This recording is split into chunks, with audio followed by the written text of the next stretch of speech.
There are few things better in life than to crush your enemies, to see them driven before you, and to hear the lamentations of their women. Alright, I'll stop with that now, and you damn well better be thankful I didn't try and do an Arnold Schwarzenegger impression. Anyways, the Blades of Khorne. Conan the Barbarian is actually a fairly nuanced character, at least if you read the books. A lot of different thoughts in that man's head, beyond going rarg and stabbing a dude. Opinion on why magic is evil that go beyond, well, magic is evil, and cringe because it's magic. But in the Blades of Khorne? Nah, we are full on stab a dude, shake the blood off the blade, and go stab another dude like it's Dead by Daylight. Rinse and repeat until everyone in the mortal realms is dead, and then start the process over with your fellow Blades of Khorne. There's an elegant simplicity to it, though. We've all had moments where it would be oh so satisfying if we could just punch someone in the face, and in the modern day I'd say they're only so much more frequent because you know some people online wouldn't act how they do if there wasn't a screen in between them and physical consequences. You just had someone pop up in your head as I said that, didn't you? It's okay, I did too. So with all that said, tell me, do you value might above all else? Do you want to show that in a world of magic, beating someone's face into a pulp is still the best way to do things?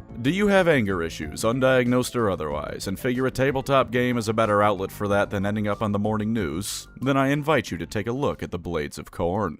But before I begin, let me make a prediction. You're watching this in bed, and if you are, then I have just the thing. Manta Sleep, the sponsor of this video. Manta Sleep makes the finest of sleeping masks ever to grace this planet. If you want to make sure you're sleeping with the lights shut off, there can be no better option. And boy are there options. What kind of experience are you looking for? You want a nice all-rounder, something that's plain and simply just good? The Manta Pro Sleep Mask is just that, a quality sleep mask in all ways. Want an extra light touch, like you've got a cloud resting on your face? The Manta Silk Sleep Mask is one of the comfiest things I've ever had on my face. And if you want to listen to me or some other channel yap yourself to sleep, you've got Manta Sound Sleep Mask with Bluetooth and of course a great feel. Personally, I like the weighted mask though. It's a nice bit of pressure on my face, not at all heavy, but a good little weight that helps me clock out much faster. And to get yourself one of these masks, look no further. Use the link in the description and pinned comment and code Pancreas to get yourself 10% off your Manta Sleep order. That's the link in the description and pinned comment and code Pancreas for 10% off your order. If you want to rest well, then you can do no better than Manta Sleep, so grab yourself a mask today so tonight can be all the better for it. Now then, turn up the 3 days grace for the animal you have become. The Blades of Khorne are, as just about all Khornate factions are, as simple as can be. More so than others, because at least the world leaders got to have a sad, moronic as it was, over their rabid gene father having nails in his head and deciding they'd copy him on that front. Space Marines are stupid. The Blades of Khorne are also stupid, but in a much more fun way, and with that being said, their earliest origins show that sometimes Khorne can accidentally or not have some subtle long-term plans. Early on in Age of Sigmar's history, the Age of Myth, chaos had no foothold. In theory, there were beastmen, which in AOS were still all about chaos, but I genuinely think that at this point that in a wild enough area, beastmen just start forming out of nothing. It's like that old spontaneous generation of life theory that used to be a thing before people figured out maggots on rotting food were flybabies. Khorne was naturally very upset about this, because he can neither gain power from the carnage of a reality with pretty minimal carnage, nor enjoy watching his meathead followers beat people up. His rage nearly broke apart the Brass Citadel, and the echoes of either his epic fury or childish temper tantrum, depending on how you feel about the guy, found their way into the dreams of some of the realm of Akshi's more power-hungry and bloodthirsty assholes. The people of that realm were always passionate, since it's the realm of fire, and a realm tends to influence the emotions and feelings that people have in it. Conflict was nothing they were strangers to, although it was typically not of the apocalyptic variety. Many of these tribes, after Khorne's big yell, decided they would set up a massive tournament known as the Red Feast, where thousands of champions would settle their disputes in this massive show of might and bravery. Unfortunately for all of reality, the entire thing was set up by one of those folks who much more clearly understood it was Khorne putting those angry ideas in people's heads. When the 888th champion died, Khorne's sacred number being 8 and all that, the tournament had to be postponed indefinitely on account of a massive portal pouring forth demons into Akshi. Everything went downhill from there, and for Akshi this was the beginning of the Age of Chaos. Some tribes joined up with Khorne out of nothing more than a want to survive. Others properly gave in to their bloodlust and threw themselves into the waiting arms of the best god to satiate it. Many more fled, and of those, many would in turn be slain by their now chaotically inclined brethren. A fellow named Korgos Kol was one of the more prominent figures to rise out of this mess, although he tragically doesn't seem to be purchasable as a model anymore, which is a shame because it came with a cute little doggy and also some other guy. Also, if I remember remember correctly from his story, he's supposedly from a tribe that was refugees from the world that was, aka Warhammer Fantasy. If that is true, shame that they escaped chaos blowing up one world only to join it in the next. Although I suppose if you wanted to hedge your bets, siding with the people who already caused one setting to crash and burn probably isn't the worst of ideas. The Blades of Khorne, which incidentally I would say aren't really a proper faction in the sense of the Stormcast all being organized under Sigmar or anything like that, would then go on to Khornate all over the place. Skulls for the Skull Throne, blood for the Blood God, and plenty of each could be found all across the mortal realms. Sigmar's pantheon was divided and only fracturing more and more as chaos continued to pour in. The strong and weak alike of those that opposed them were bickering and arguing about the best way to do things. In the case of some like Ilario, they were outright pissing off into their own corner of reality. Only Sigmar and Nagash remained united for the bulk of the initial onslaught, and because one of the two gods involved in that alliance was Nagash, you can safely assume that ended in treachery as well.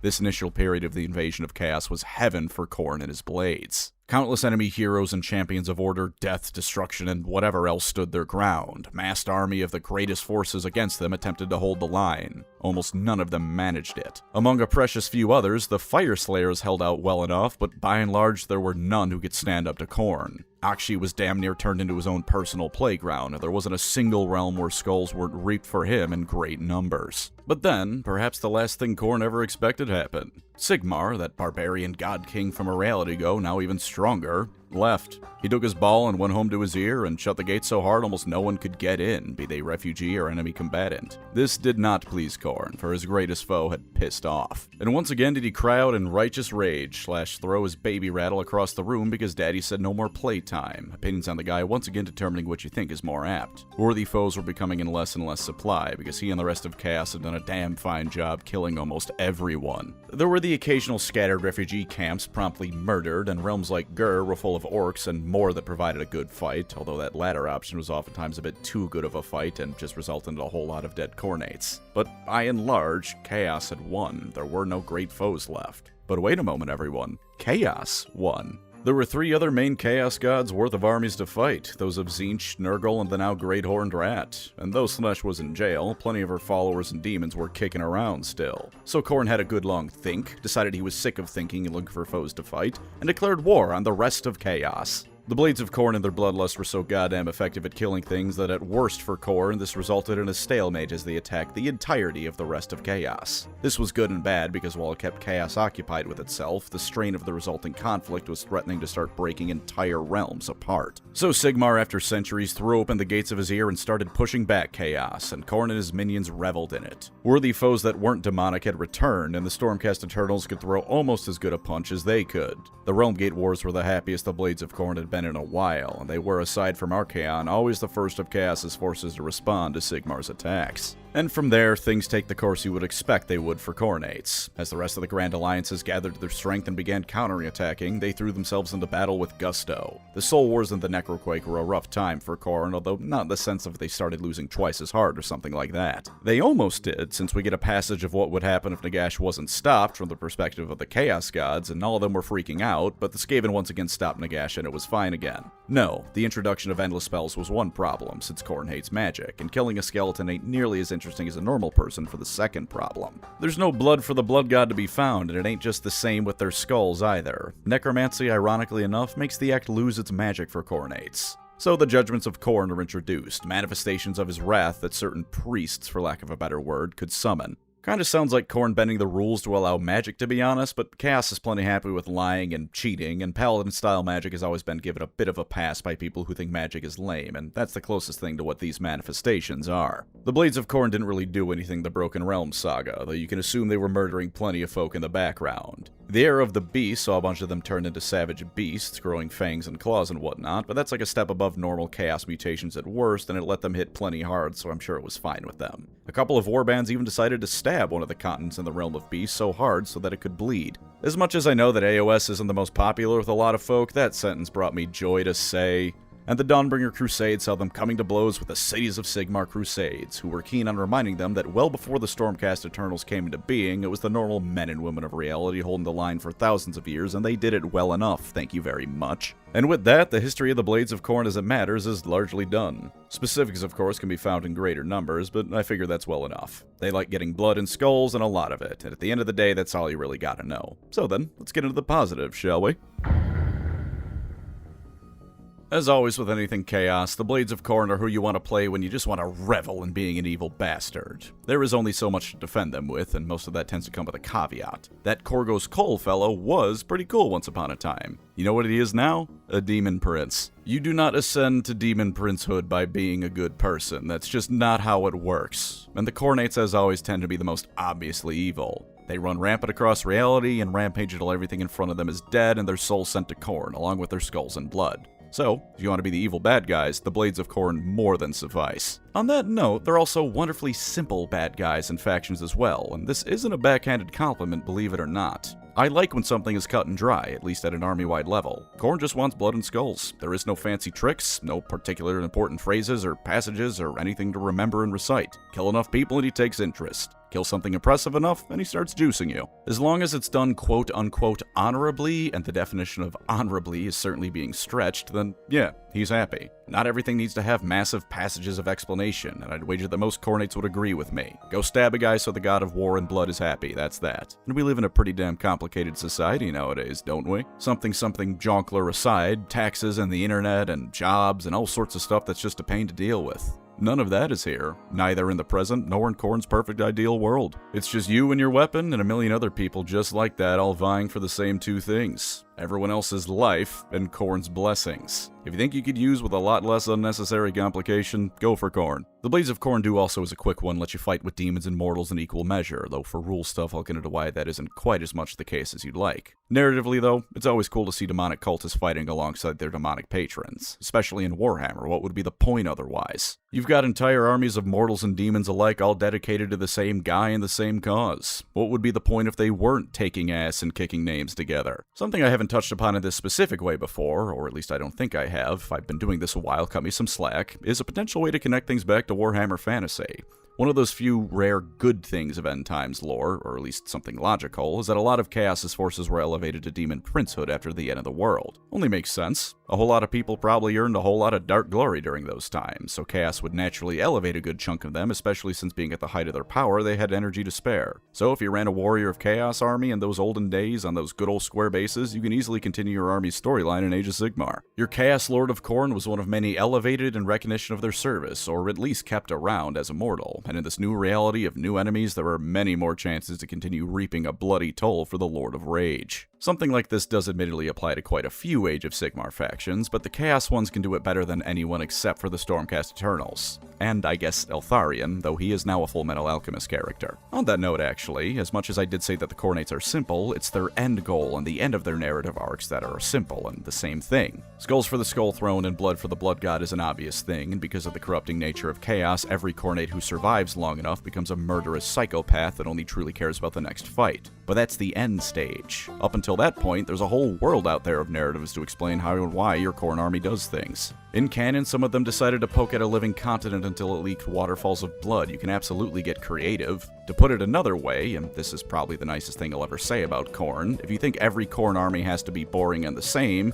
you probably think that anyone playing a fighter in D&D is boring. No, that's not true. If you think that, you're too boring to come up with an interesting character idea that doesn't revolve around a class giving you free ideas. That's how I view making a Khornate warband, especially for the Blades of Khorne. World Eaters, to be honest, I can forgive that idea a bit more. As much as some of those guys have interesting personalities, jamming nails into your brain to replace all your happy thoughts with a rage virus from 28 days later tends to be a limiting thing for character development. Not the case with the Blades of Khorne. As an obligatory mention, if you're the kind of person to play a fantasy game and hate wizards, this is your faction full stop. Even more so than the dwarfs, I'd argue, because at least they'll ally with people casting magic. Unless Archaon is in the same room telling them to behave, the first person a Khornate would decapitate is a Slaaneshi, and then it's anyone with the vaguest bit of magical talent. So if you hate wizards because you're too thick to learn how to cast a basic fire spell, come on over here. And lastly, though I'd certainly say not least, the Blades of Khorne are a faction that will always be strong narratively speaking. I've said it before and I'll say it again. Warhammer and all its iterations except Blood Bowl is a war game setting.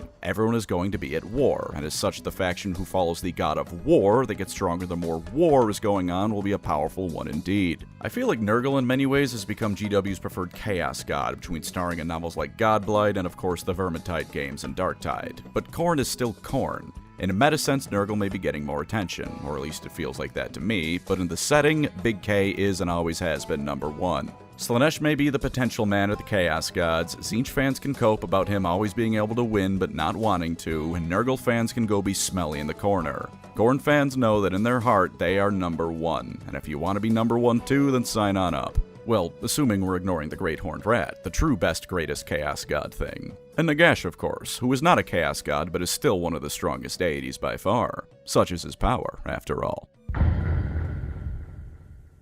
Army rules first as always, and then we get into the fun ways to rip people apart. First off is the big old battle traits. Blood for the Blood God gives you a blood point on the destruction of any unit, yours or your enemies. You can then use that to unlock one of the Blood Tithe abilities below, and as a bonus, once the ability is unlocked, you don't have to spend the points again to use it. You can only pick one, but once you unlock one, it's free for the rest of the game, and since at the start of the game you wouldn't have an army roll otherwise, the first one is free. Blood Drench is an additional thing on top of the Blood Tithe, letting you pick a single Blades of Khorne unit and giving them a little something extra on top for the rest of the fight. Extra Ren, auto wounding on a 6, and an extra damage against monsters are what you have to look forward to, though they also can't benefit from positive save modifiers either. Not likely to be too immensely impactful since it only targets one unit and some of these are situational, but it can be that extra push you need to swing a fight, circumstances willing. As for the Blood Tithe's ability themselves, there's a whole lot of them. Aside from needing the points, it works kinda like a skill tree, needing at least one of the abilities above it connected by an arrow in order to purchase. All of the effects are, well, there's quite a few of them. I won't go too much into detail here because that seems a bit dry, but a lot of them are good for charges, a few of them cause more or less free mortal wounds, and they all make you better at ripping apart anyone in your way. Even the stranger ones arguably do too, because they ensure no magical nonsense or ranged cowardice gets in your way,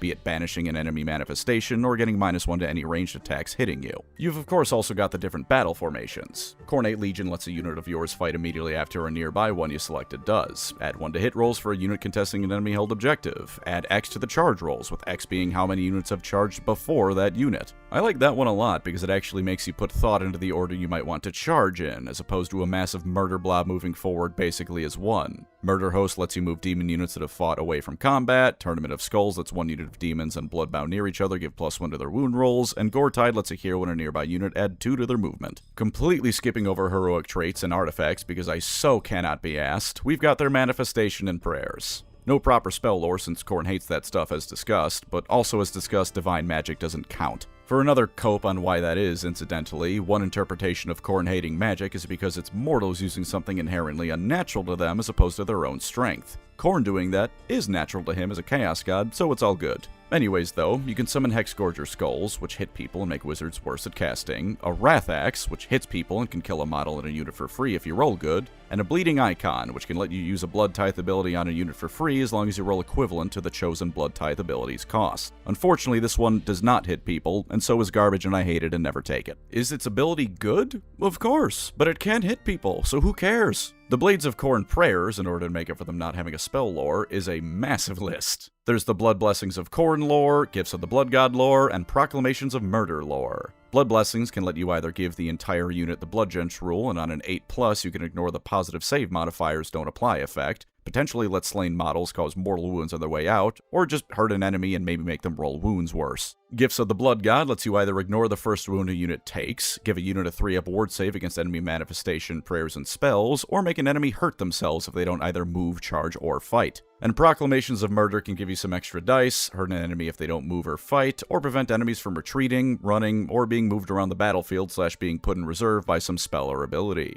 No running away, dickheads. You will be taking your lumps. And lastly, for army-wide stuff, we've got Brazen Mutations. You can make your non-hero units a bit better. 20 points to make all natural save rolls of 5 and higher always succeed, 20 points to TLDR, which is a rather lengthy ability, let you hurt people more, and for 10 points with Scorpion Tail, you hurt people a little bit more and they get worse at wounding you in return. For the fairly small cost of what they give you, you might as well take at least one of these on a unit. All of these abilities put together means that, as the first overall upside of this army, the Blades of Khorne actually give you quite a lot of room to think when it comes to actually playing your army. When to properly use your Blood Tithe abilities and what order to unlock them in, picking the right manifestations for the job, especially against an army with a lot of wizards. Hell, what order your units are charging in depending on what you're running so that your slowest unit can benefit from an extra 3 or 4 inches on a charge roll. The Blades of Khorne are a Khornate army, but they're one with a lot of room for planning and playing smart. Of course, with all that being said, you are Khorne's mightiest glue eaters in this house at the end of the day. Your basic infantry have some cracked melee stats.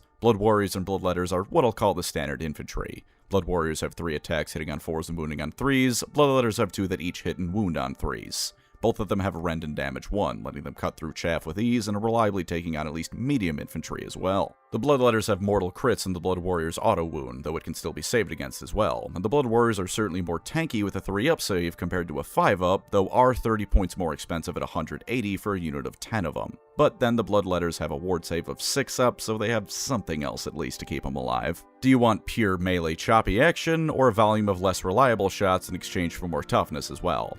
Either way, neither are a bad choice. Blood Reavers are chaff meanwhile, with no rend, 1 damage, and 2 attacks that hit in 4s and wound on 3s. Not the best, but at 80 points for 10 you can take 20 of them for the price of only just barely more than 10 Bloodletters, or 20 points less than the Warriors. And when they charge, they do get some rend back, so if nothing else they can eat bullets for the rest and maybe cut through a few folk on their way out. Warmongers are great for pushing at a volume of attacks, giving nearby units more attacks, and can even make the enemy start stabbing themselves if you beat your opponent in a roll-off. They can also be built as Skull Reapers, which while not providing as much combat support, can be phenomenal at capturing a contested objective by adding 8 to their control score while in combat. As for cavalry, you have Blood Crushers and Mighty Skull Crushers. Blood Crushers are just Bloodletters on cavalry, with the mount providing attacks of its own, and they gain the ability to charge through enemy units if they roll an 8 or higher on the charge. They also give an extra point of rend when dealing with other cavalry, so when I cast Civil War and you're fighting Chaos Knights, they're a good choice to throw at those in particular. Mighty Skull Crushers get an extra point of damage on the charge and actually have the same 3-up to hit and wound that normal Bloodletters have, making them a slight bit more deadly than normal Khorne warriors on foot. Both of them are reasonably fast too, with 10 inches of movement, which is good to see for reasons we'll get into. With all that's available to you, you've got yourself the chance to cut into people quite nicely. For the finest and most effective playstyle, you can do all sorts of tactical maneuvers with your abilities and army rolls and whatnot, but especially in a friendly game, you still can run the murder blob up mid and dare your opponent to fight you like a true warrior. Obviously less effective, but sometimes a game doesn't have to be tactical or intelligent. Sometimes the comp players need to remember that I am playing a game for fun, and if I have fun, win or lose, pushing 100 warriors up the board and foaming at the mouth when the charge phase finally happens is all I need to be happy. Your heroes are where, once again, however, you can get creative. To save time, basically all of them are capable of ripping and tearing. That is a prerequisite for Khorne faction membership on the tabletop.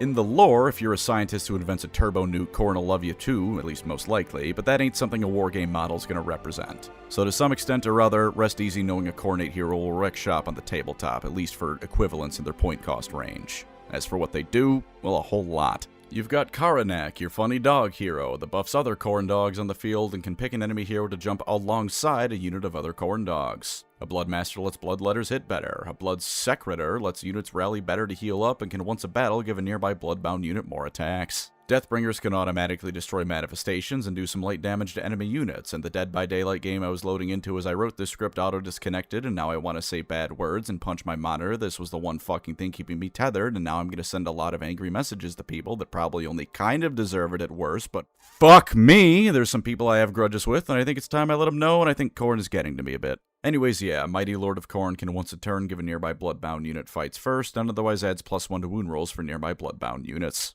Realmgore Ritualists are likely to be important for you as well, if only because they're priests and you need yourself some manifestations depending on your opponent's army. Same for Slaughter Priests. Skulltaker is another named hero, and finally one that isn't a dog. His whole thing in lore is going around, challenging worthy opponents, and then almost inevitably taking their head off because he's very good at what he does. In the game, yeah, same deal. Aside from a pretty monstrous stat line, he can choose an enemy hero to give strikes last while he has strike first when they're fighting each other, he heals after killing said hero, and then he can once a battle teleport straight to another hero. That last one is a once a thing battle, but he can pick any enemy hero during any combat phase to be his target. As for your biggest boys, Bloodthirsters, including Scarbrand. I'm gonna be honest, and maybe it's because I've gone through them before, but a Bloodthirster is a Bloodthirster. That's all I need to say.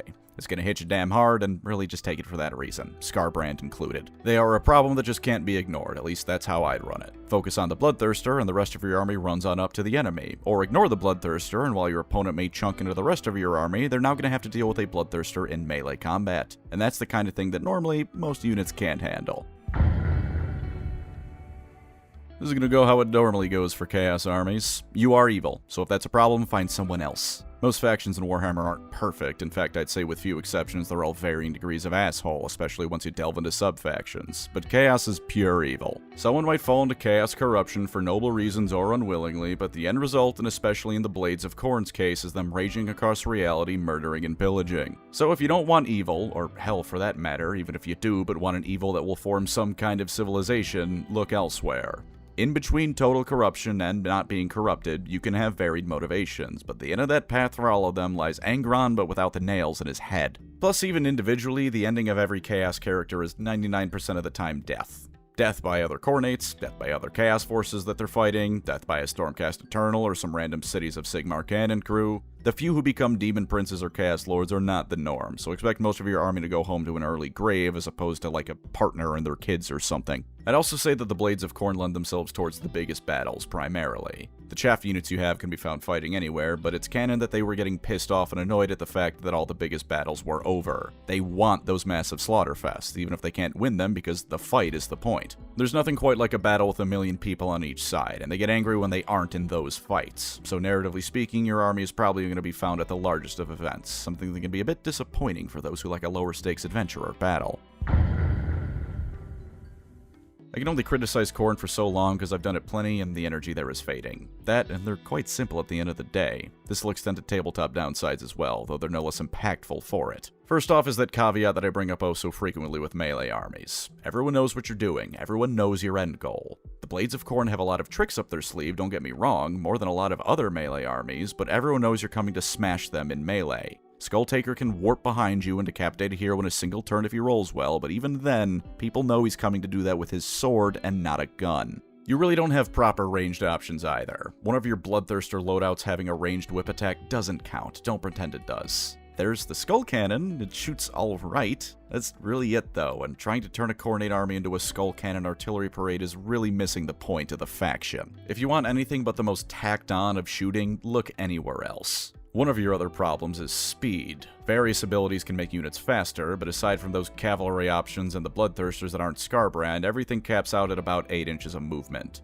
A lot of things, like your infantry, cap out at 5 inches of movement. You aren't quite Nurgle slow, but you're damn close, so moving up the board depending on your army comp can be risky business, especially with demons, who while they do have that 6-up ward, oftentimes have a much worse save than a mortal equivalent. Even some of the mortal units are only rocking a 5-up save, not exactly the toughest of folk on the block. Making that worse is that a lot of your units are also especially expensive. Your standard warriors being 180 points for 10 is not cheap, nor is the cavalry. 130 points for 3 Blood Crushers ain't exactly cheap, nor is it great that the mighty Skull Crushers run you 200 points. All of your heroes are over 100 points, and if you're bringing a Bloodthirster, that'll run you 390 points minimum. All of this combines into a force where you actually need to be at least a little bit careful, if only so you don't ruin your points economy when you trade one unit of Khorne's mightiest meatheads for a single unit of clan rats. Speaking of heroes actually, while you aren't an undead army, taking down your heroes is a great way to weaken your army. Blades of Khorne again aren't basic zombies and skeletons, where without a hero buffing them they're damn near useless, but the heroes do provide substantial buffs that if you're suddenly robbed of them, you're gonna feel significantly weaker.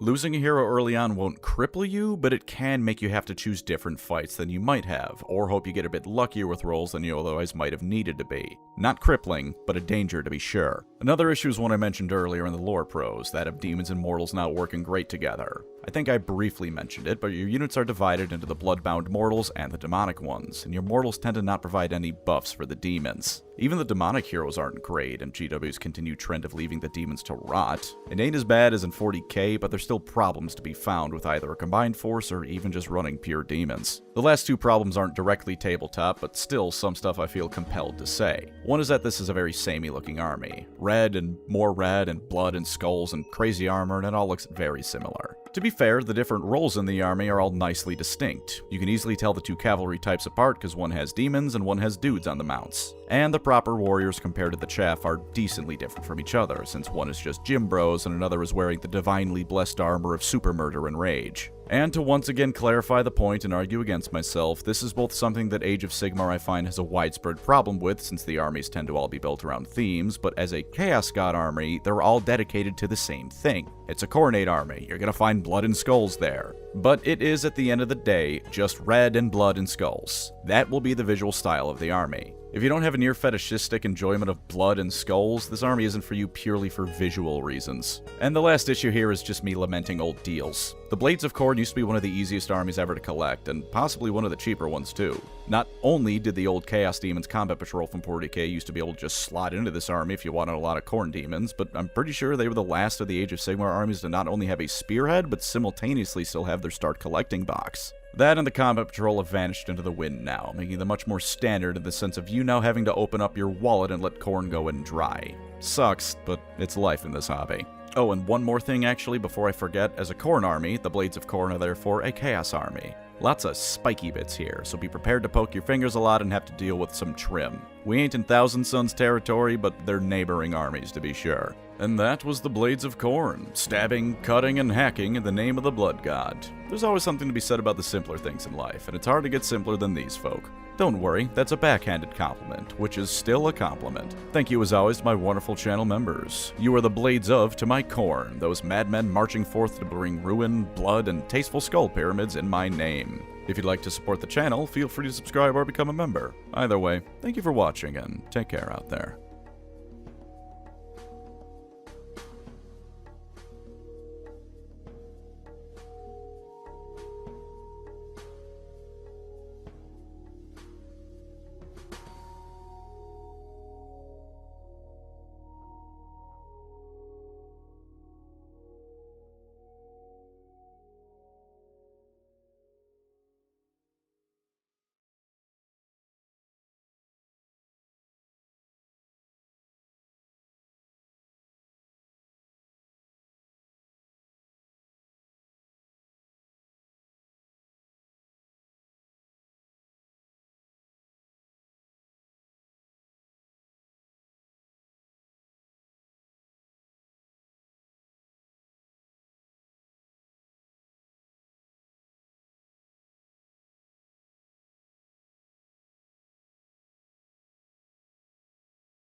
Something about writing Khorne material just brings out hate in me. I mean, I had my little outburst earlier, and don't you worry, there were actual people I know whose faces flashed to mind when I was writing that and saying it. It's fitting, I guess. If there was a god to be angry about when you talk about him, it'd be Khorne, but, you know, that ain't pleasant. That's why I like Slaanesh more. I don't want to be angry. I just want to enjoy life and be happy. Or get laid, which, you know, in the moment is a close enough substitute for happiness. God, I'm fucking lonely.